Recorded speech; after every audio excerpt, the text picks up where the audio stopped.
How to offer salah during journey? By Sharia, the person traveling at least 57 and a half miles, that is almost 92 kilometers, is considered a traveler. On reaching the destination, if one intends to stay over there for 15 days or more, he will not be regarded a traveler by Sharia. Instead, he will now be considered a muqim, resident. In this case, he will not offer qasr salah. What is qasr salah?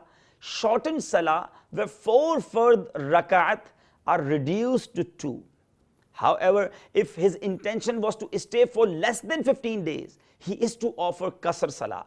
That is, offer 2 rak'at instead of 4 in fard salah of Zohr, Asr and Isha. There is no reduction in the fard salah of Fajr and Maghrib. Likewise, Sunnah and Witr salah will also be offered as usual without any reduction.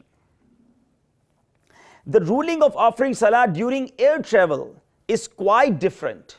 All types of salah, fard, witr, sunan, nafil, etc. may be offered during air travel.